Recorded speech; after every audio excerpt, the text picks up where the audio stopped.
guys, welcome back to another video. Today what we're going to be doing is we're going to be reacting to craziest cartoon secrets you won't believe are true. Let's go. They're what all childhoods are made of. However, we all have to grow up, and one thing life teaches us is that not everything is as it seems. Cartoons included. So today we'll be uncovering some hidden truths ranging from the practical secrets of animation that will blow your mind to the peculiar reasons why The Simpsons are yellow. We'll also check out the adult jokes you missed in SpongeBob and a sprinkling of very sinister theories and interpretations that, fair warning, may just ruin your childhood favorites forever. So stick with me as I reveal some of the craziest and darkest cartoon secrets you won't believe are true.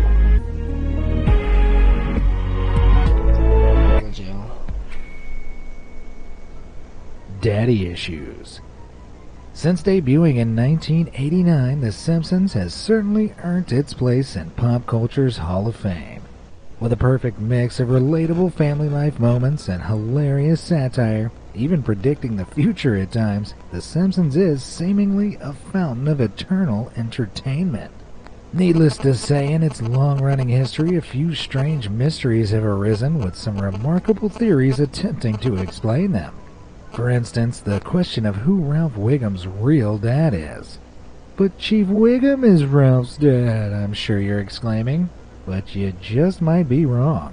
I mean, think about it. The two of them bear virtually no resemblance. Sure, Ralph has similar features to his mom Sarah, such as her eyes and nose, but he seems to have inherited none of Chief Clancy's ruggedly handsome good looks. The question is, if Wiggum isn't Ralph's father, then which Springfielder is? Well, for a while now, fans have had one gentleman caller on their radar. Eddie, Chief Wiggum's colleague. And it makes sense, both he and Sarah would be naturally acquainted, not to mention that Eddie and Ralph have strikingly similar hairdos. But of course, this is all just conjecture, right? Well, until recently, yes. But in Season 34, Episode Lisa the Boy Scout, the show writers actually addressed the rumors. I know Eddie is Ralph's father. Look at the hair. Look at the hair! No, Clancy, I swear to you, it's not true. My son's breath smells like cat food. Okay, you got me. So there you have it. Eddie is, in fact, Ralph's dad. Seems like Sarah has some explaining to do. But wait a moment. It turns out the clip we just saw is from an episode that, according to the Simpsons wiki, isn't actually considered canon, meaning it was purely a self-aware throwaway joke. So right now the mystery seems to be officially unresolved. Fortunately, for some peace of mind by contrast, there's no denying that my dad is my dad. We're identical. Tricks of the trade. By their very nature, cartoons aren't intended to be realistic. I mean, how many grand pianos have you been crushed by lately?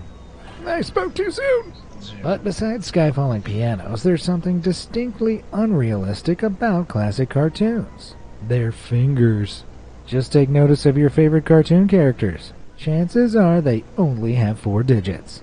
There surely must be a reason for this, no? Well, around the early 20th century, when animation was still new, it was a very costly process. In fact, adjusted for inflation, Disney's 1928 7-minute short, Steamboat Willie, cost over $87,000. Now, granted, Pixar movies nowadays cost as much as $100,000 per minute of animation, but these modern flicks are way more complex, and Disney has a ton more resources available now than it did back in the Steamboat Willie days. Back then, Disney animators had to be thrifty. They realized that drawing just one less finger saved a ton of time, which in turn saved heaps of moolah. This cost-effectiveness is part of the reason why classic cartoons look like, well, cartoons. Realism was just far too arduous and expensive, so characters were aesthetically simplified. Even in more recent times, animators have created similar shortcuts, such as Ursula the octopus having only 6 tentacles instead of 8. Intriguingly, given that cartoon fingers need to be large enough to see individually, animators have also concluded that 5 fingers just don't look right. Walt Disney even said himself if Mickey Mouse had 5 fingers, his hands would look like bunches of bananas, and that's an image no one wants to imagine. But speaking of Mickey's hands, what is the deal with those gloves? What's he hiding? Hidden hand tattoos? Concealed magical ice powers? Green, rotten, infected claws from some rare rodent illness? Nope, nope, and nope. While it's possible Mickey's fingers may look all kinds of weird under those gloves, there are a few official reasons classic cartoon characters like Mickey wear white gloves. Similar to the four-finger situation, drawing gloves was quicker and easier, which ultimately cut down costs. You see, hands present several time-consuming challenges, such as joints and nails. That's why I don't have them. Gloves, on the other hand, pun fully intended, were an easy way for animators to convey hand gestures without the need to worry about finer details.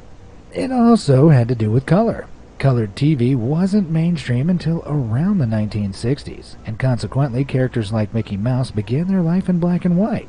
For Mickey, a mostly black character, it made sense for him to have contrasting white hands, as they'd otherwise get lost when interacting with his black body, which can actually be seen here in Steamboat Willie, when Mickey didn't yet have gloves.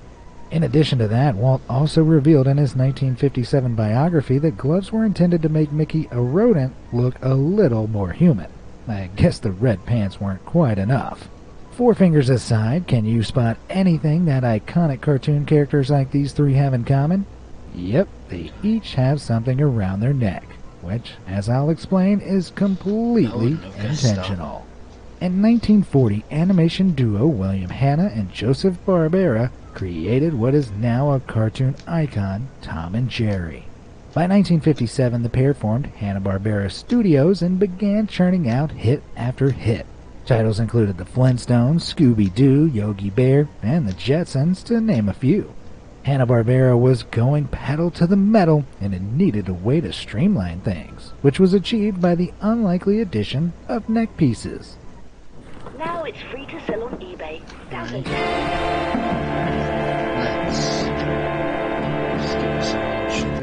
Hanna-Barbera discovered that if they added something around the neck to divide the head from the body, they could get away with animating only the head and using the same static drawing for the body when characters were stood still. Just take notice here how both Wilma and Betty's bodies are completely still, while their heads, divided by their necklaces, are the only things moving. Pretty clever, huh? There's no doubt these classic cartoonists were true masters of the phrase, why work harder when you can work smarter? Colorful characters. Part of what makes the Simpsons family so iconic is their unique design. But do you actually know why they have yellow skin and such bizarre-shaped heads? In 1985, producer James L. Brooks proposed that Matt Groening adapt his comic book strip Life in Hell for short animations to be featured on The Tracy Ullman Show. Fearing that this might entail him giving up ownership of his characters, Matt decided to create some new ones instead. The story goes that one day he was left waiting over an hour for a meeting, so he got to doodling. In that time, he claims he created the Simpsons family, which was essentially based on his own. Matt's real-life parents were called Homer and Margaret. He also had two little sisters, Lisa and Maggie, and an older sister called Patty. And there's an argument to be made that Matt himself is Bart. After all, no one else seems to fit that mischievous slot, and Matt wrote a novel in high school where the main character was also called Bart Simpson. Now, of course, Groening's family didn't look all that much like the Simpsons. In fact, I'd be pretty concerned if they did. So why do the Simpsons have such strange appearances, haircuts, and head shapes, even when compared to their fellow Springfield residents? Well, not only does it make them memorable to us, the audience, but it also distinguishes them from other Springfielders. They're the principal characters, and as such, they have the most exclusive design that cannot really be seen in any other characters. But the real mystery is, why are they yellow? Why aren't they normal skin color? Or why not blue or red or another arbitrary color? Well, aside from being an eye-catching color that gives the show a memorable, distinctive look, there's the fact that Bart, Lisa, and Maggie have no line to differentiate their hair from their skin. So the designers felt that yellow could kinda pass for hair and kinda pass for skin, so that's what they went with. Kinda like me. I might look bald, but I actually have a ton of hair. It's just white. Scooby-Dooby-Doo, where are you from? Having been on our screen since 1969, Scooby-Doo has certainly earned its legendary status. And this time it's had countless series, movies, and spin-offs which have all added to the rich Scooby lore. And they've all been pretty darn entertaining, that recent Velma show aside, of course, but we won't mention that. But did you know the 2010 spin-off series Scooby-Doo Mystery Incorporated revealed perhaps the biggest plot twist of the entire series? No. In the series, it's officially revealed that Scoob is actually an Anunnaki. What's that, you say? Well, in this show, the Anunnaki are a race of extraterrestrial creatures, some of which are good, while others are pure evil and want to destroy the world. During a cosmic event known as Nibiru, which occurs every few thousand years, the barrier between the Anunnaki's world and our own grows weak, enabling them to visit Earth. Interestingly, the Anunnaki have no physical form of their own, so when they do visit Earth, they inhabit the bodies of various animals, which explains sentient, ancient, and mythological creatures. And one of these creatures is none other than Scooby-Doo. Yep. In the lore of the 2010 series, Scooby-Doo is literally an interdimensional alien. Zoinks! So while we might be safe to assume that our old pal Scoob is one of the good Anunnakis, we cannot be sure he's not one of the evil ones who's secretly plotting to destroy the world. He would have gotten away with it too, if it wasn't for those meddling show writers giving him a completely new and off-the-cuff origin story. Secret siblings. Modern Disney films are loaded with Easter eggs, in the form of covert clues and references to past and upcoming movies. These are usually found lurking in the background and, to the untrained eye, go completely unnoticed. As a result of some of these Easter eggs, die-hard fans often theorize that certain movies must exist within the same timeline. And to start us off, I feel a song coming on. Let it go, let it go. Thank you. Anyway, if you couldn't tell, this theory centers around Frozen. This 2013 box office smash features many a secret, including a guest appearance from Rapunzel from Tangled, post-haircut of course. But one secret is a little less easy to spot and notably darker. In the film, we see Elsa and Anna's parents go on a ship voyage where they ultimately meet their demise. But while we're led to believe that Elsa and Anna's parents died at sea, that might not be the truth. According to a popular theory, they actually washed ashore on a jungle island. There they would have a little boy and start a new life. Alas, though, they would eventually be tragically devoured by a leopard, leaving their defenseless baby orphaned. But then, in a crazy twist of fate, the baby would be raised by apes! Wait. Rewind. Isn't that just the plot of Tarzan? Meaning Tarzan is actually Elsa and Anna's brother? Yep, and yep. And while in-movie evidence of this is somewhere between scarce and non-existent, don't be too quick to assume that this is just some theory schmeary fabricated by Redditors with too much time on their hands. It was actually shared by Chris Buck, who literally co-directed both movies. Naturally, people without lives, Disney fans, have been quick to point out that the two stories don't perfectly align, specifically in regards to character design, time period, and locations. However, Chris prefaced that this is just his personal theory and not official canon to either of the films. Still, it's pretty fun to think that Tarzan and Frozen might be connected. Just imagine. Hey, Elsa, Anna, great news! Your parents actually survived the shipwreck! Oh, but don't get too excited. They were brutally devoured by a leopard. Good news, though, you have a brother! Bad news, he was raised by apes and is currently flinging his own human waste at your dinner, yes. Yikes, let's move on. The Pixar Code.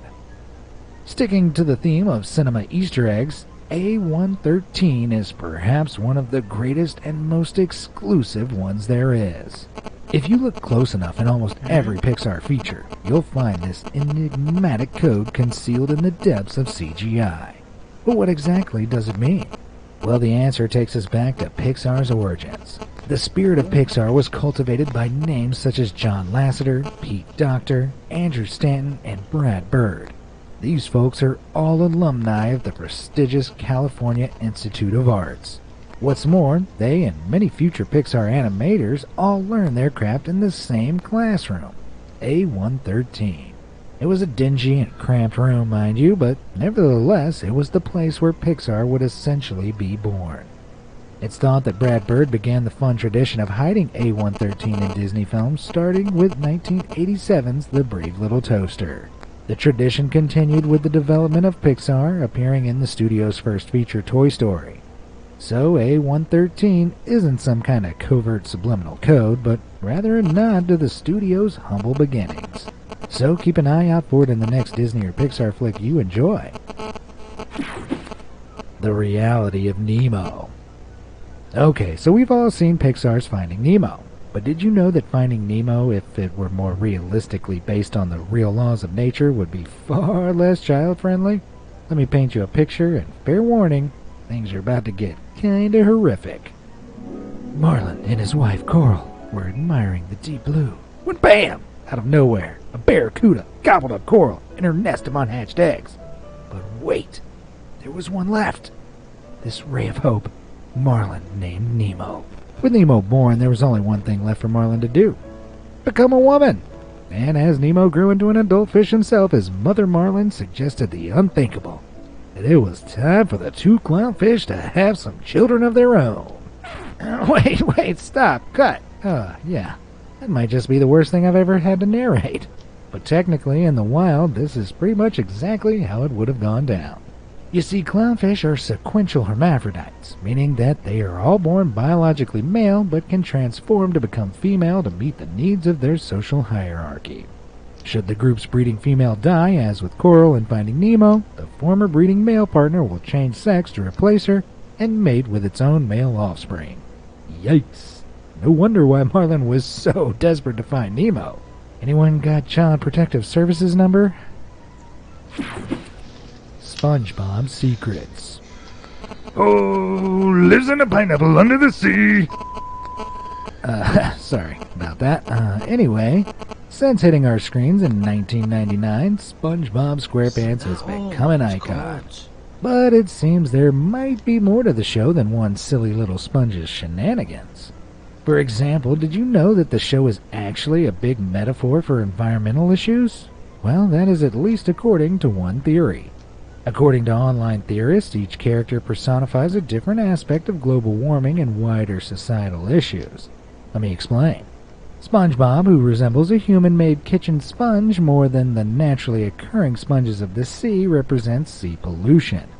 Meanwhile, Patrick, SpongeBob's incredibly stupid friend, Is mayonnaise an instrument? he is said to represent society's obliviousness to what's going on in terms of climate change and pollution. After all, he literally and metaphorically lives under a rock. Meanwhile, money-hungry Mr. Krabs is an embodiment of the big corporations, aka the main culprits of pollution. Hello, I like money. And finally, perhaps the most relatable SpongeBob character, Squidward. Oh, please. I have no soul. This misunderstood cultural fiend is thought to represent liberalism, what with his artistic passions and enlightenment often ignored if not ridiculed, leaving him forced to work for a corporation he dislikes. Hey guys, thank you for watching there. We're going to end it there. And I'll see you on next one. Bye.